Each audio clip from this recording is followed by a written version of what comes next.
I still remember the sting on my cheek, the crack of his hand against my face echoing louder in my mind than the laughter spilling from the house. Thanksgiving was supposed to be about family, about warmth, about gathering together. But as I stood on the stone steps of my parents' grand house in Beacon Hill, balancing a tray of roasted chicken and a bottle of wine I had saved for weeks, my father Richard Hale struck me so hard I nearly dropped everything. The shock was not just in the slap itself, it was in the timing, in the place, in the deliberate cruelty of doing it in front of everyone who mattered. The door had opened with a blast of heat, and light chandeliers glowing above polished mahogany floors, the smell of turkey and cinnamon pie drifting out into the cold November air. For a moment, I saw a scene that belonged to my childhood candles on the table, crystal glasses shining relatives leaning close as they laughed and toasted. And then the reality hit like the slap on my face. My father's palm connected, my head jerked to the side, and the tray clattered food sliding dangerously close to the ground. The wine bottle rolled down the steps with a hollow thud, the sound almost mocking. Behind him, my mother Margaret stood, rigid lips pressed into a thin line, her diamond earrings catching the light like tiny weapons. She said nothing, only watched me with the same cold disapproval she had mastered since I was a child. Her silence cut deeper than his violence. Then came the words that changed everything. Richard leaned forward, voice low enough to pierce, but loud enough for the watching crowd inside to hear. "You are not invited." Through the wide doorway I could see them all. My sister Cassandra in her burgundy dress, chin lifted with satisfaction, eyes gleaming like she had waited years for this spectacle. My supposed best friend Monica perched near the table, glass of champagne in hand, her lips curving into a smile that vanished the instant our eyes locked. She looked away quickly, but not before I saw the flicker of betrayal. The guests' business associates, cousins, family, friends, shifted uncomfortably, some whispering, others openly staring as if I were an intruder at my own home. I tried to speak, my throat tight, words catching like shards of glass. "I brought dinner." I whispered, the absurdity hitting even as I said it. My father's gaze hardened, his voice like ice. "Leave. You do not belong here." Each word slammed into me heavier than the slap. My chest burned, but no tears fell. I refused to give them that satisfaction. I stood rooted on the step, every nerve-raw humiliation crawling under my skin, as if I were naked before them all. In that frozen moment, I realized the truth. This was not an accident, not a misunderstanding, but a performance carefully staged to crush me. The audience inside had witnessed my exile, and I was meant to walk away broken. But instead of shattering, something else ignited. The sting of his hand would fade, but the memory of their faces, the cruelty in Cassandra's smirk, the silence in my mother's eyes, the betrayal in Monica's quick glance, those would burn longer than any bruise. Before I take you deeper into that night and unravel how one public slap pulled apart decades of secrets and forced me to choose between silence and survival, I need to pause and speak directly to you. If you are watching this right now, tell me where you are tuning in from. Are you sitting in your living room after dinner, driving home from work, or maybe listening late at night when the house is quiet? Share it in the comments below, because stories like mine are not just entertainment, they are warnings, they are mirrors, and sometimes they are lifelines. And please hit the like button and subscribe so you do not miss the rest of what unfolded after those words at the door. Because one phone call that night, made with shaking hands, and a heart still burning from betrayal, changed everything I thought I knew about family. My name is Veronica Hale. I am 27 years old and I work as an architect in Boston, a career I built with stubborn resolve because it was the one thing my family could not dictate. To understand why the slap at the door cut so deeply, you need to know who the Hales are. My father, Richard Hale, is a titan in Boston real estate. He started Hale Properties 3 decades ago and turned it into one of the most dominant development firms in New England. His picture graced magazines, his name carried weight in city councils, and his handshake closed deals worth millions. But inside our house, his word was law, his anger quick, his punishments brutal. My mother, Margaret, played her role as the perfect wife, the socialite who smiled at charity galas, chaired museum fundraisers, and lectured her daughters about posture, etiquette, and appearance. Yet behind those smiles was a woman who perfected gaslighting. Whenever Richard lashed out, she told me it was because I provoked him, that I was too sensitive, that discipline was love.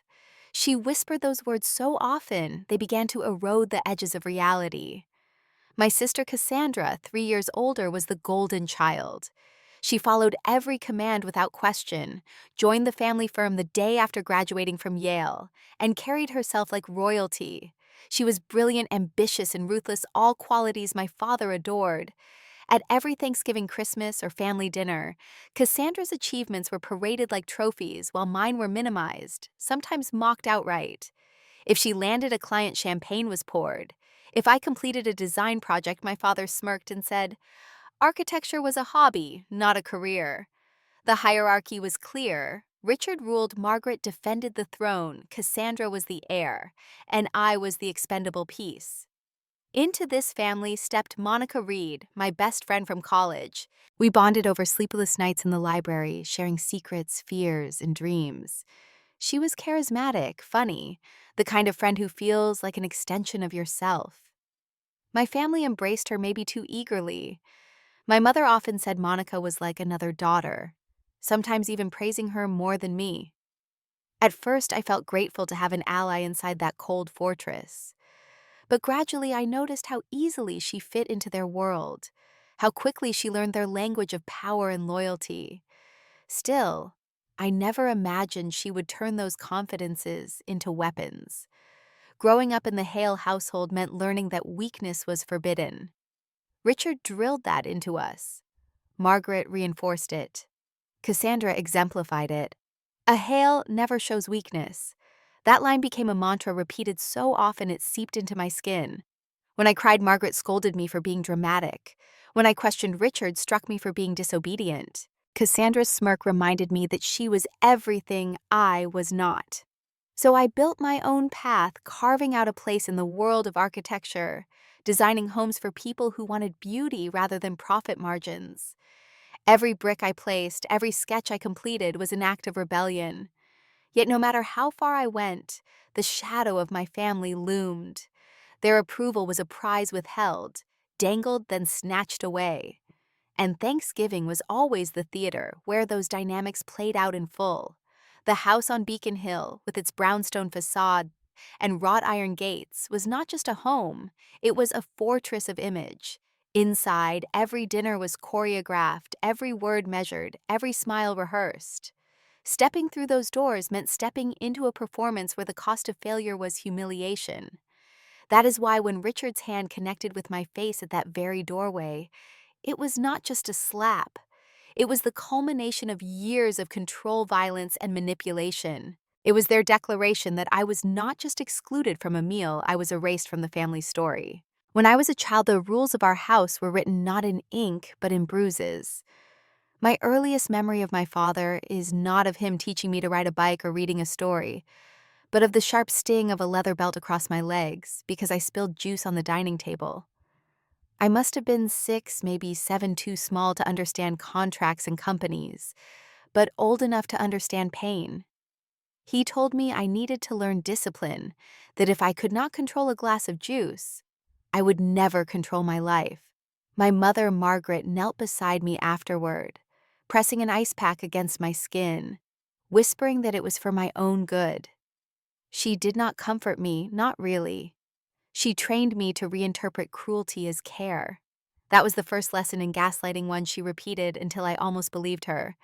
Cassandra never received the same treatment. If she made a mistake, my father excused it as a sign of her intelligence working too quickly, her brilliance too bright to be contained. If I made a mistake, it was incompetence, laziness, a flaw in my character. At family dinners, when Cassandra answered questions with confidence, my father clapped her on the shoulder and praised her. When I stammered or hesitated, he struck me with words and sometimes with hands. My mother's role was to reinforce the narrative. A Hale never shows weakness, she repeated like scripture. If I cried, she called me dramatic. If I questioned, she told me I was disrespectful. And when Richard's anger exploded, she told me I deserved it. There was one night when I was 12, I had broken a vase while dusting the living room. The crash of porcelain still echoes in my memory. Richard stormed in, his face red veins standing out on his temples. He hurled a glass tumbler across the room. It struck the wall shattered, and a shard cut my forehead. Blood ran down my face as Margaret shrieked, but not at him, at me. "Look what you made him do," she scolded, her voice sharp, even as she dabbed my wound. That scar remains faintly above my eyebrow, a physical reminder of the twisted logic that governed our home. School was no refuge. I carried silence with me, convinced that speaking up would only make things worse. Teachers saw a quiet girl with perfect grades and assumed everything was fine. I learned early that appearances were all that mattered, that the truth could be buried under tailored suits and manicured smiles. Holidays were the worst, not because of violence, but because of performance. Thanksgiving dinners, Christmas parties, every gathering became a theater where I had to play the part of the obedient daughter. Cassandra glowed under the spotlight. Monica later joined the chorus, and I was always cast as the failure. My attempts to assert myself, to show my drawings or speak my dreams, were dismissed sometimes with laughter, sometimes with scorn. I grew up believing love was conditional, that belonging required silence, and that my worth would always be measured against Cassandra's shadow. Those childhood years shaped the woman who stood on the doorstep that Thanksgiving night. The slap was not new, not surprising in its violence. What made it devastating was the audience, the deliberate choice to expose me, to humiliate me in front of others. It was the final act of a play that had been rehearsed since childhood, a performance of dominance meant to remind me that I was, and always would be, the expendable daughter of the Hale family.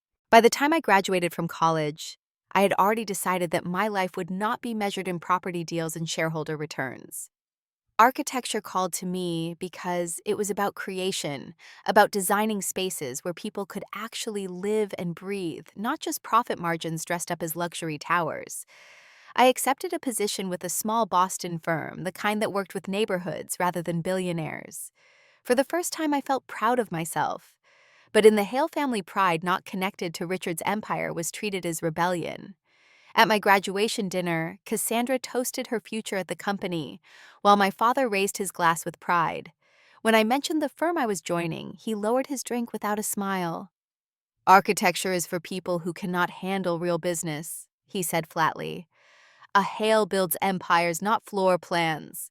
The words sank into me like stones, but I kept silent. For several years, I built my career quietly, working long nights drafting plans, meeting with clients who appreciated my dedication. I even started saving to launch my own practice, dreaming of independence. But I was never free from the shadow of Hale Properties. My last name always drew questions, sometimes respect, often suspicion. People asked if I would join the family firm if I was the heir like Cassandra. I hated those questions because they reminded me that, in my family's eyes, I was nothing of the sort. It was about a year before that infamous Thanksgiving when the fault lines deepened. I was at the Beacon Hill house for a Sunday dinner when I noticed a file carelessly left on the desk in my father's study. Curiosity pulled me closer. The folder contained documents of property transfers, but something was off. Several parcels of land in Dorchester and Quincy had been sold to shell companies with vague names, firms that existed only on paper. The signatures looked forged, the dates inconsistent. I felt my pulse quicken as I flipped through page after page. My father entered suddenly, his presence filling the room like a storm cloud. His eyes narrowed when he saw the folder in my hands. "What are you doing?" he snapped. I stammered, "I was just curious about these transactions." He yanked the file from my grip with such force that my knuckles ached. "These are matters beyond your understanding. Stick to your sketches and leave the real business to those who know how to handle it." His tone was laced with contempt, but beneath it, I heard something else: fear. After that night, small but deliberate changes occurred. Whenever I visited the office, files disappeared from shelves I used to access freely. Cassandra began attending meetings with my father that I had never been allowed to sit in on. Monica, who had by then secured a job in the firm's marketing team thanks to Cassandra's recommendation, grew distant. When I tried to share my concerns with her, she brushed me off with a smile that did not reach her eyes. "You worry too much, Ronnie. Your father knows what he's doing." The nickname, once affectionate, now sounded like mockery. Still, I could not shake the unease. I began copying whatever documents I could quietly access when visiting the office for family obligations. Nothing definitive at first, just anomalies, irregular patterns in accounts, property transfers that made little sense. Each discovery was like a thread pulling at a tapestry, threatening to unravel the pristine image my family projected. I wanted to believe there was a logical explanation, but deep down I knew better. That was the beginning of my silent rebellion, a secret archive of evidence that would later become my weapon. At the time, I told myself it was precaution. In truth, it was survival instinct honed from years of learning that in the Hale family, trust was a dangerous illusion. The week before Thanksgiving, I received the call I had both expected and dreaded. My mother's voice came through the line, crisp and practiced, as if she were reading from one of her charity gala invitations. "Dinner begins at 2, dear. Wear something appropriate this year." That was all she said. No warmth, no curiosity about my life, no acknowledgement of the months of silence between us. Just instructions clipped and commanding. I pressed the phone closer to my ear, searching for any hint of affection. But all I heard was the faint clinking of glasses in the background. She was probably arranging the table settings while she spoke, fussing over the placement of silverware, with more care than she ever gave my emotions. Her words replayed in my head as I prepared for the holiday. Appropriate. What did that mean to her? Conservative colors, no bold lipstick, hair pulled back neatly. Clothes that whispered obedience. I spent hours debating outfits, eventually choosing a simple navy dress with a camel coat garments my mother had once approved of. Every choice I made that morning was calculated to avoid her criticism, to eliminate excuses for humiliation. I baked a roasted chicken with herbs from my small apartment balcony garden, a personal twist on a family recipe, hoping the familiar aroma might soften the tension. I placed it carefully in a carrier, alongside a bottle of Cabernet I had saved from a client's celebration. As the oven timer ticked down, I rehearsed possible conversations in my mind. Ask Cassandra about her latest project, compliment my mother on her table, steer clear of business talk with my father. Small talk as armor, politeness as survival. But beneath the surface of that careful preparation ran a current of unease. My father's anger in the study still haunted me. The missing files, the sudden restrictions, the way Monica had looked at me with something almost like pity. These were not isolated incidents. Something was building, some storm waiting to break. My cousin once whispered over coffee, "They talk about you like you're a liability now. Everyone is on edge." Her warning echoed in my thoughts as I wrapped the bottle of wine and double-checked the chicken. The morning of Thanksgiving was unseasonably warm, the kind of golden sunlight that made Boston's brick streets glow. But instead of comfort, the warmth unsettled me. I carried the food to my car, my hands trembling slightly, my reflection in the window, looking like a stranger in a mask of composure. As I drove toward Beacon Hill, the street seemed quieter than usual, each red light holding me in place a little too long, giving me too much time to think. I told myself I was overreacting, that maybe the evening could bring reconciliation. But in my gut, I knew. The Hale family never staged kindness without purpose, and this year their silence felt heavier than all the years of criticism. I just did not know yet how far they would go to make their point. The Hale house stood like a monument as I parked a block away, its brownstone facade rising above the narrow Boston street. Cars lined the curb, familiar ones, Cassandra's sleek Mercedes, Monica's blue Audi, and several belonging to business associates I had seen over the years. My pulse quickened. If Monica was already here, it meant she had arrived early, something we always used to do together. This time she had gone without me. The betrayal stung even before the night had begun.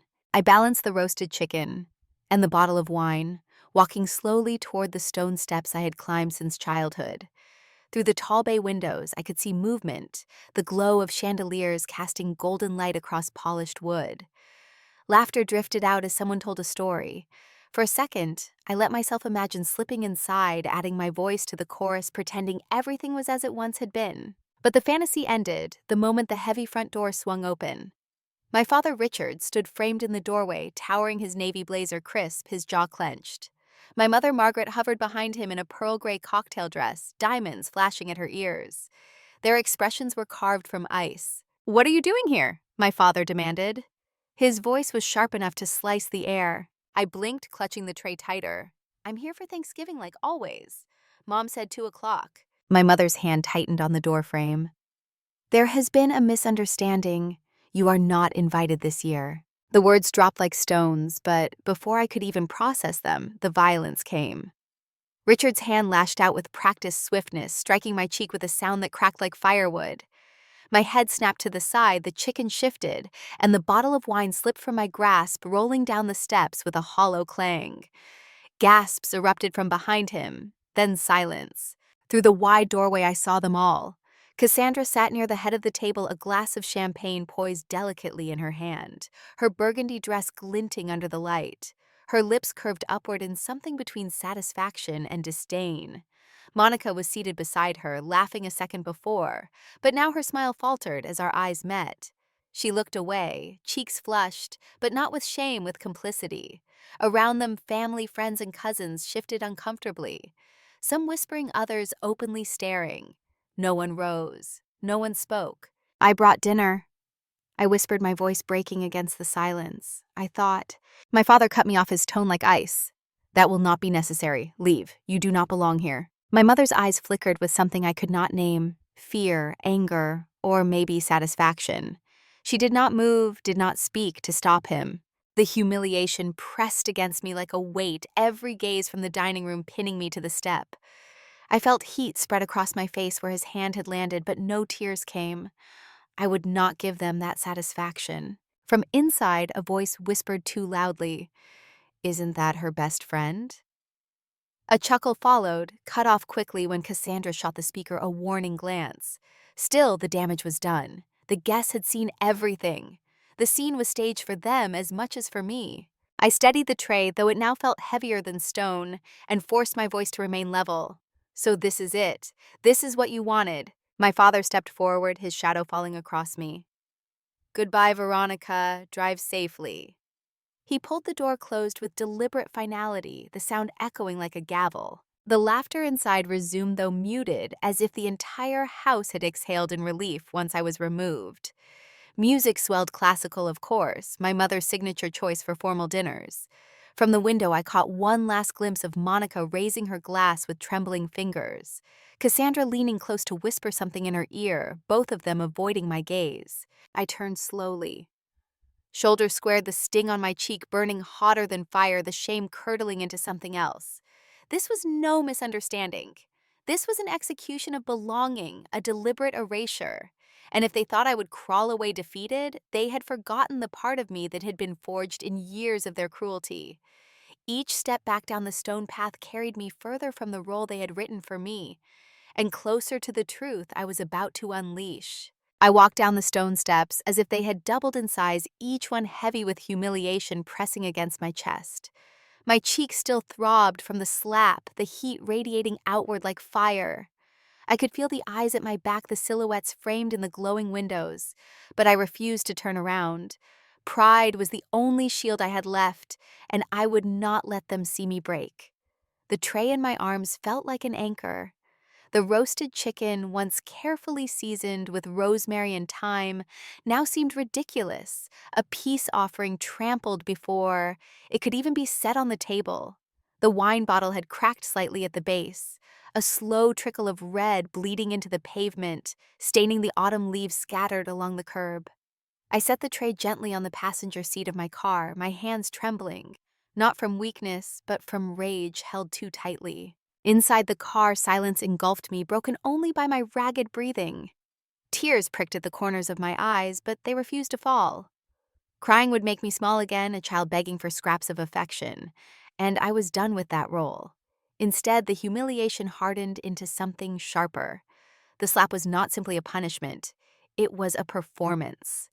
My father had staged it for an audience, my mother had sanctioned it with her silence, Cassandra had reveled in it, and Monica had betrayed me by sitting at that table in my place. The realization struck with the clarity of cold steel. They wanted me erased. My exclusion had been planned, rehearsed, carried out with precision. I was no longer just the black sheep. I was the enemy. And enemies cannot show weakness. I gripped the steering wheel, the leather creaking under my fingers.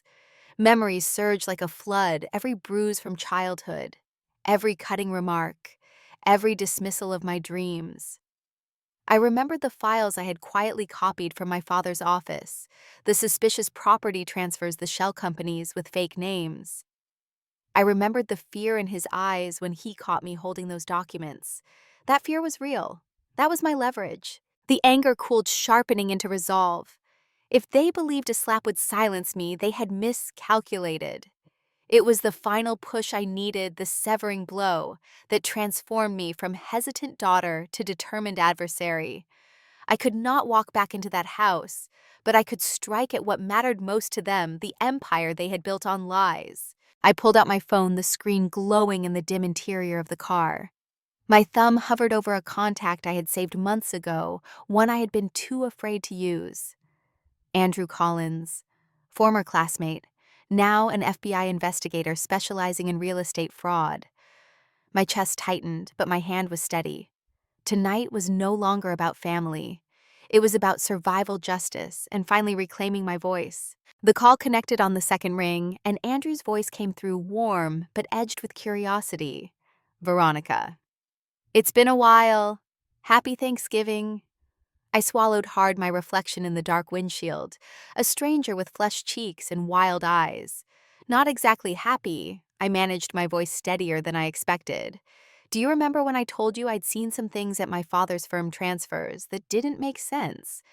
There was a pause on the line, the background noise fading as if he'd stepped into a quieter room. Yes, he said slowly. You sounded serious, but you never followed up. I exhaled, my grip tightening on the phone. I have files, copies, property deeds, account statements, internal emails.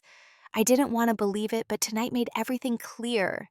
They aren't just cruel, Andrew. They're hiding something big. Andrew's tone shifted professional now.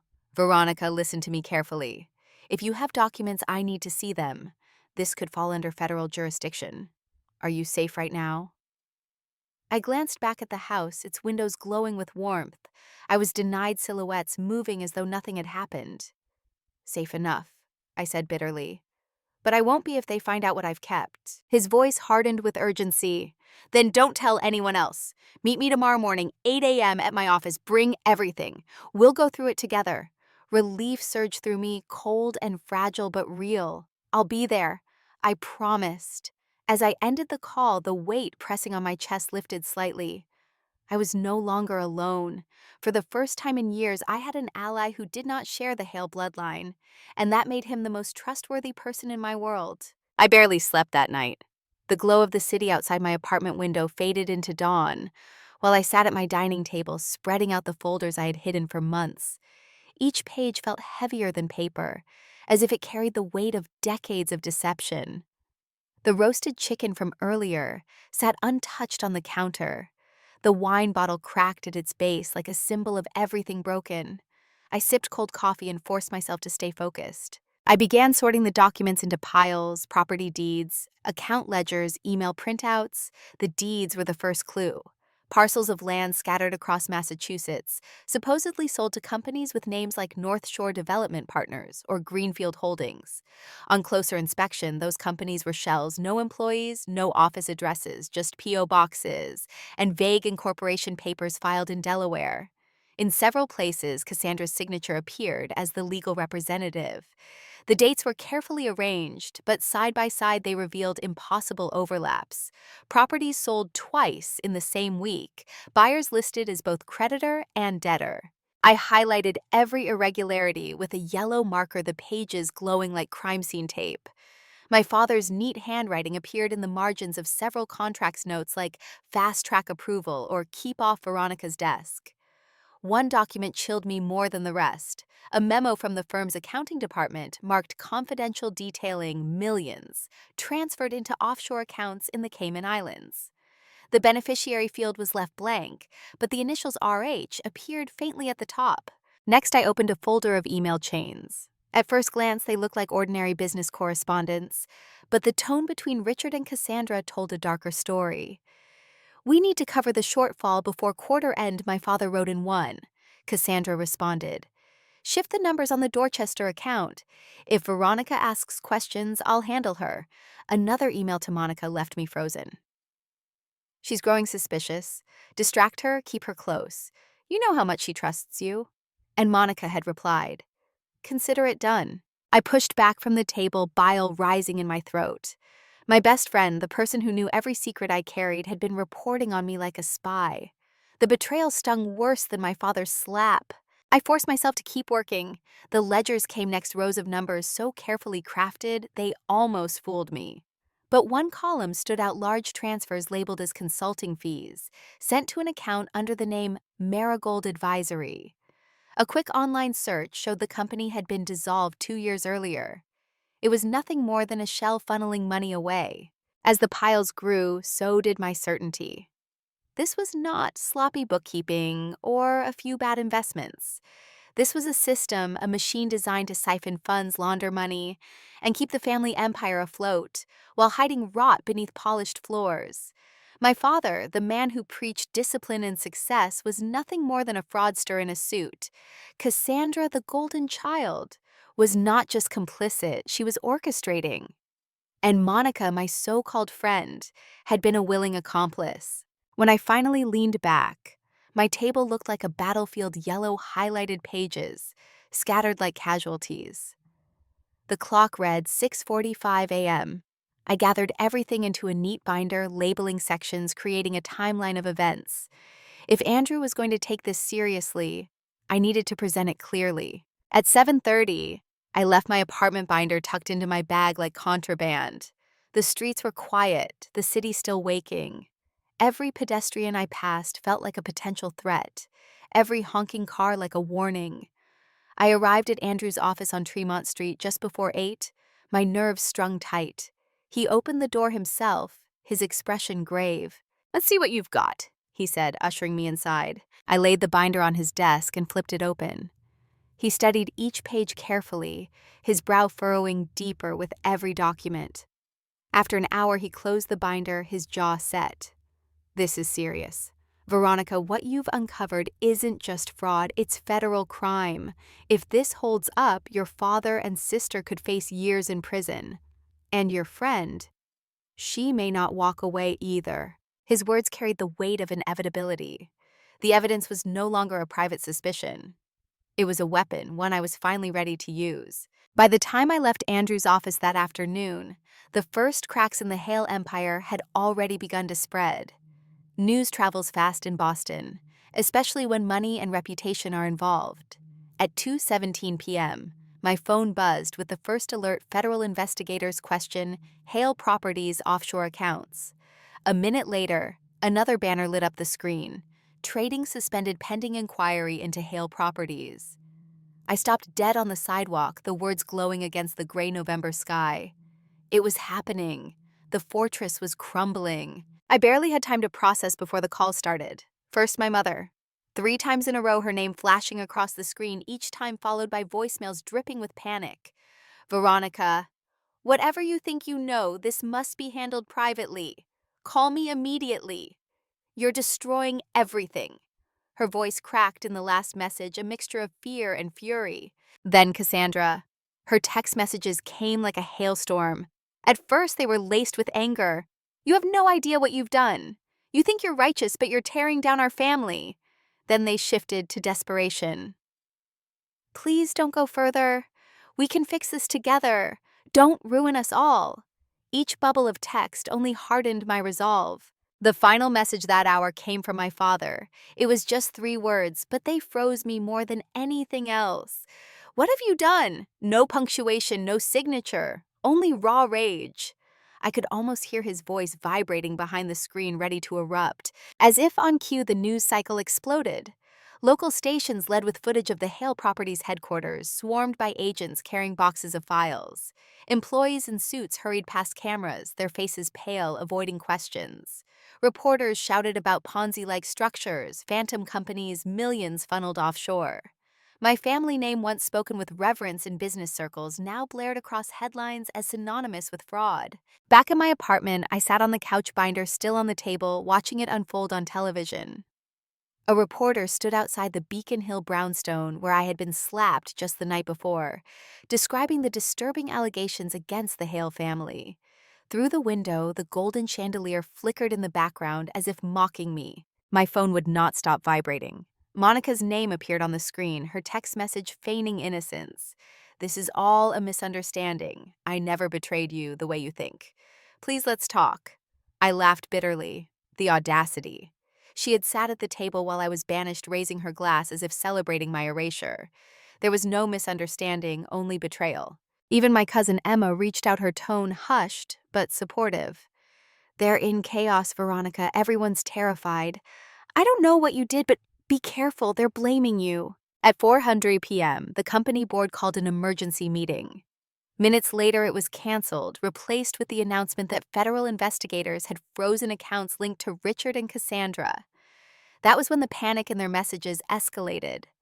My father's final text came like a commandment carved in stone. "You have 20 minutes to call me and explain how you intend to fix this before you destroy this family forever." I stared at the words, my heart thundering, my hands steady. 20 minutes. It sounded less like a plea and more like a threat. For years I had bent under his commands, altered my choices to avoid his wrath. But as the clock ticked, I felt no urge to obey. Some bells cannot be unrung. The evidence was out, the wheels of justice already in motion. I set the phone face down on the table, silencing the relentless buzzing. Outside my window, the city carried on as if nothing had changed. Cars streaming down Tremont, people hurrying with shopping bags, the ordinary rhythm of life. But inside me, something fundamental had shifted. The fear that had ruled me since childhood was gone, replaced by clarity. My father could not slap the truth out of existence. My mother could not manipulate it into silence. Cassandra could not outshine it. Monica could not smother it with false friendship. The fallout had begun, and for the first time I was not the one collapsing. They were. It was nearly midnight when the pounding started at my door. I had been sitting cross-legged on the couch binder open in front of me, the news replaying the footage of FBI agents hauling computers out of Hale properties. The apartment was dim, except for the glow of the screen, the silence broken only by the relentless vibration of my phone on the coffee table. I had ignored every call, every message, letting their desperation pile up like debris after a storm. But now they were here. The pounding grew louder. "Veronica, open this door right now." My father's voice thundered through the hallway, unmistakable, even muffled by the wood. I froze, the hair on the back of my neck rising. My mother's sharper tone followed, urgent but controlled. "Darling, please, we need to talk. You can't ignore us." Then came Cassandra, her words muffled but frantic. "Don't let them destroy us, Veronica. Please open the door." I stood slowly, my knees trembling though my chest felt steady. When I reached the door, I peered through the peephole. They were all there. My father's face, flushed fists clenched. My mother pale, but immaculate in her pearl gray coat. Cassandra, her makeup smeared from tears, desperation etched into every line of her face. And behind them, Monica, hovering uncertainly like a shadow, her expression twisted between guilt and fear. I unlocked the door and pulled it open, stepping aside with deliberate calm. "If you want to talk," I said evenly, "you can come inside, but you will not shout at me in my own home." They filed in the air, thick with tension. My father moved first, his presence overwhelming, his blazer rumpled in a way I had never seen. My mother followed, eyes darting around the modest apartment with thinly veiled disdain. Cassandra collapsed onto the couch without waiting for an invitation, while Monica lingered near the door as though planning an escape. "You need to retract everything immediately," Richard demanded, his voice booming. "Call your contact at the FBI. Tell them you made a mistake. We can still contain this if we act quickly." I crossed my arms, standing firm. Retract the truth. Retract the evidence of fraud, theft, and laundering. "That's not possible, Dad. You don't understand what you're doing." My mother cut in, her voice trembling for the first time I could remember. "Do you have any idea what this will do to our reputation, to our standing in the community, to everything we've built?" "Built," I repeated, bitterness lacing the word. You built a house of cards on stolen money and lies. You slapped me at the door of that house in front of your guests, and now you expect me to protect it. Cassandra leaned forward, her hands clasped as if in prayer. It wasn't supposed to be like this. Dad needed certain returns to keep clients calm. When the market turned, we just moved things around temporarily. It spiraled. We didn't mean to. Don't say another word, Richard barked, cutting her off. She's probably recording this. I almost laughed. I don't need to. The documents speak louder than anything you'll say here. Monica finally stepped forward, tears in her eyes. Veronica, please. I never wanted to hurt you. I was caught in the middle. Yes, I told them some things, but I was trying to protect you. This doesn't have to end with everyone ruined. I turned on her, my fury sharp and cold. A real friend wouldn't have sat at that table last night while I was humiliated on the doorstep. A real friend wouldn't have sent emails feeding them my doubts. You made your choice, Monica. Now you live with it. She flinched, her shoulders sagging as if I had struck her. Richard took a step closer, towering over me. You've always been dramatic, Veronica. You think you're standing for truth, but all you're doing is destroying your family. Do you really want to see your mother in disgrace? Your sister in prison? Your name dragged through the mud? I lifted my chin. I already saw my mother watch in silence as you slapped me. I already saw my sister smirk while I was erased. My name was dragged through the mud long before today. This time it's yours that will be buried. Margaret's composure cracked. She clutched the back of a chair, her knuckles white. We can fix this. Richard can move funds, cover the discrepancies. No one will lose money. The firm can recover. We can restore your position, even give you more authority. Whatever you want, just help us contain this. I shook my head slowly, savoring the moment. Too late. The authorities already have everything. Richard's face darkened. His voice dropped low and dangerous. Name your prize. Everyone has one. 1 million, 5 million, your own division at the company. Tell me what it will take. For the first time in my life, I looked at him without fear. I already have what I want. The truth. He scoffed, spitting the word back at me. Truth doesn't pay bills. Truth doesn't maintain reputations. Truth is a luxury for the weak. No, I said quietly but firmly. Truth is the only thing strong enough to survive you. Cassandra rose suddenly, her eyes red but burning with calculation. She controls the Norton Trust shares now. She turned 30 this year. If she sides with the board members, already questioning your leadership, you could lose control of the company even without the investigation. Richard spun on me, his gaze sharpening like a blade. So this is about power, about control of the company. Fine. We can negotiate. You want the throne, it's yours, just shut this down. I met his stare without flinching. This isn't about power, it's about accountability. You stole from clients, laundered money, manipulated everyone, including me. It ends now. My mother collapsed onto the couch, her composure gone. We'll be ruined, she whispered. Everything we are gone. You should have thought about that before you built your empire on lies, I replied. Silence thickened in the room, broken only by the sound of my phone buzzing again on the table. My father's face twisted, desperation overtaking rage. You're dead to us after this, do you hear me? You're no longer a Hale. I smiled cold and certain. I stopped being a Hale the moment you closed that door in my face. The weight of the words hung between us, final and irrevocable. In that instant, I knew the confrontation was no longer about whether they could convince me. It was about how far they would go to protect themselves. And I was ready for the next move. The silence after my words was heavy enough to choke on. My father's chest heaved, his eyes darting between me, the binder on my table, and the phone buzzing endlessly beside it. Cassandra wiped her cheeks with trembling fingers, while my mother sat crumpled on the couch, whispering to herself about reputations and disgrace. Monica lingered by the door, her face, pale hands clasped as if in prayer. Then came the knock. Not the furious pounding of family demanding loyalty, but 3 sharp, deliberate raps. My father's head snapped toward the sound, his face blanching for the first time I had ever seen. Another knock, louder this time, followed by a voice. Federal Bureau of Investigation, open the door. Richard spun on me, panic leaking through his mask of control. What did you do? He hissed, spittle catching the edge of his lip.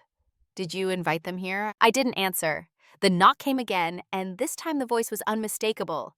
We have a warrant. Open now or we'll enter. Before anyone could move, the door burst open. Agents in dark jackets swept into the apartment, authoritative and efficient. The flash of badges, the heavy thud of boots, the rustle of papers as one agent raised a folder. We have warrants for the arrest of Richard Hale and Cassandra Hale on suspicion of securities fraud, wire fraud, and money laundering." The room erupted. My mother shrieked, leaping to her feet, her manicured hands clutching my father's arm. "You can't take him! He's Richard Hale." "This is a mistake." Cassandra stumbled backward, her mouth opening and closing, words dying in her throat. Richard's face turned crimson, his fury exploding. "This is my daughter's doing. She's the traitor, the thief, the one you want." Two agents seized his arms, snapping on handcuffs with a metallic click that seemed to reverberate through the walls. Cassandra cried out as another pair of cuffs clamped around her wrists. "Please, you don't understand. It was just numbers on paper. We were protecting the firm." The agents ignored her protest reading rights with calm precision. My mother lunged forward, but an agent held up a firm hand, keeping her at bay. Monica pressed herself against the wall, tears spilling silently down her face, her lips mouthing apologies she didn't dare speak aloud. I stood motionless in the center of the room, my breath shallow but steady. For years, I had imagined justice as an abstract concept, something always out of reach, blurred by manipulation and power. But now, it was here, tangible, walking in through my apartment door with badges and warrants and unshakable authority. As they led my father past me, his eyes bored into mine, hatred burning brighter than ever. "You'll regret this, Veronica. Blood is blood, you can't erase that." I met his glare, my voice steady. "No, Dad. Blood doesn't excuse crime. And it doesn't buy silence anymore." Cassandra stumbled after him, mascara streaked across her face. For a fleeting second, her gaze met mine, a mixture of pleading and resentment. But she said nothing, just lowered her head as the agents guided her out into the hallway. The door slammed behind them, leaving my apartment shaken but free of their presence. My mother stood in the middle of the room, trembling, her diamond earrings glittering in the dim light like mocking reminders of the empire crumbling around her. She whispered, "You've destroyed us." "No," I corrected softly. "You destroyed yourselves. I just stopped covering it up." Monica finally broke a sob escaping her throat. "Veronica, I'm sorry. I thought if I stayed close to them, I could protect you. I never meant for it to go this far." I looked at her, my face unreadable. "You had a choice. Every time you sat at their table, every time you fed them my words, you chose them over me. Don't pretend it was anything else." She wilted under my stare, shoulders collapsing. And without another word, she slipped out the door, leaving me with my mother. Margaret's eyes glittered with venom. "You'll always be alone now. You've cut yourself off from us, from everything that made you who you are." I straightened, the weight of years falling away. "No, Mom. For the first time, I'm free." The days that followed were a blur of headlines, hearings, and whispered conversations that carried my name through Boston like wildfire. Heiress turns whistleblower. Hale Empire collapses. Daughter's evidence leads to federal indictments. My face appeared in newspapers I never consented to speak, with grainy photos pulled from professional directories captioned with words like traitor, hero, daughter. It was dizzying, but beneath the chaos there was a strange, steady calm. I had done it. The empire that had tormented me slapped me into silence, and used my loyalty as leverage was gone. Richard and Cassandra were denied bail, their arraignments broadcast like theater. I watched from my couch, coffee in hand, as they stood before the judge in orange jumpsuits instead of tailored suits, chains clinking where Rolexes once glittered. My father's jaw was set, his glare defiant, even as prosecutors outlined millions siphoned into offshore accounts. Cassandra cried openly, mascara streaking her cheeks, the golden child stripped of polish. My mother sat stone-faced in the gallery, her posture unbroken, but her empire shattered. For once, I wasn't the one on display. The first few nights alone were the hardest. The silence of my apartment pressed down on me, heavy with memories of every cruel word and slap that had kept me small. I poured myself wine, sat at the dining table, still scarred from stacks of evidence, and let the tears come, not for them, but for me. For the little girl who had believed her family's love was conditional. For the teenager who had hidden scars with long sleeves. For the woman who had walked away from Beacon Hill with a burning cheek and a tray of rejected food. But grief slowly gave way to something sturdier, healing. I began walking along the Charles River in the mornings, watching rowers cut across the water, their movements rhythmic and sure. I joined a local architecture collective, lending my skills to projects that rebuilt community centers and affordable housing rather than luxury towers. Designing spaces that nurtured rather than excluded became my therapy, each blueprint a rejection of the cold marble halls I grew up in. Unexpected allies emerged. Andrew checked in often, not as an investigator now, but as a friend. "You were braver than most," he told me one evening over coffee. "Do you realize how many people knew but said nothing?" His words steadied me, gave me strength on the nights when self-doubt crept in. My cousin Emma, the only family member who had ever slipped me warnings, stood by me too. She joined my architectural projects using her financial expertise to help secure grants. Over late-night takeout, she admitted, "I always envied your courage. You walked away when the rest of us clung to approval like oxygen." I even started therapy, something my mother would have sneered at as weakness. My therapist helped me unravel years of gaslighting, helped me see that strength was not silence, and that boundaries were not betrayal. Each session was like tearing away another layer of poison until I could breathe freely again. Thanksgiving 1 year later was nothing like the one that had shattered me. My small apartment had been replaced with a modest townhouse in Cambridge, its kitchen filled with the scent of roasting chicken and fresh bread. The table was set for 6, not with crystal and heirloom china, but with mismatched plates and handwritten notes of gratitude at each setting. Emma arrived first with her boyfriend, then Andrew with his wife and 2 colleagues from my collective, who had become close friends. As we gathered around the table, I raised my glass. Last year, I thought being excluded meant I had lost everything. But what I've learned is that family isn't defined by blood. It's defined by choice, by respect, by love that doesn't demand silence. Tonight, I'm grateful for all of you for standing beside me when it cost something. We clinked glasses, laughter filling the room warm and unforced. For the first time in my life, Thanksgiving was real, not performance. Later, as the evening wound down and guests drifted home, I stood alone in the quiet kitchen, the flicker of candlelight dancing across the walls. I thought of my father in prison, my sister awaiting trial, my mother hiding from the society she once ruled, and I felt no guilt. Some wounds never fully close, but justice had drawn a line through the years of abuse. I wasn't just surviving anymore, I was living. A year after everything unraveled, I find myself standing at a very different doorway. Not the imposing stone steps of Beacon Hill, but the modest threshold of my own townhouse, wreaths of autumn leaves hanging crookedly, laughter spilling from within. Inside the table is mismatched, the chairs borrowed from neighbors, but every place at that table is filled with someone who chose to be there. Friends, colleagues, Emma, my true family. The Hales are no longer spoken of in reverence. My father's name lives in headlines as a cautionary tale. Cassandra's trial looms with the weight of inevitable conviction, and my mother drifts in quiet exile, stripped of her social crown. I don't say this with cruelty, but with clarity. They earned their downfall. Every slap, every dismissal, every lie was a brick in the wall that eventually collapsed on top of them. For me, life is not glamorous, but it is honest. My architectural projects flourish not because they bring prestige, but because they bring people together. I design community centers where children laugh freely, homes where families gather without fear, spaces that breathe warmth rather than judgment. Every blueprint is my rebellion, every finished building my victory. Sometimes at night I touch the faint scar above my eyebrow, the one left by flying glass years ago. I used to hide it under bangs ashamed. Now I leave it visible. It is not just a scar, it is proof that I survived, that I refused to stay silent, that I chose truth over loyalty to a toxic legacy. To those listening, especially those who know the sting of family betrayal, I want to tell you this: blood does not define you. Silence does not protect you. Loyalty means nothing if it demands your dignity as payment. The hardest decisions, the ones that leave you trembling, are often the ones that set you free. If you are standing at your own doorway with someone telling you that you are not invited, that you don't belong, remember this sometimes.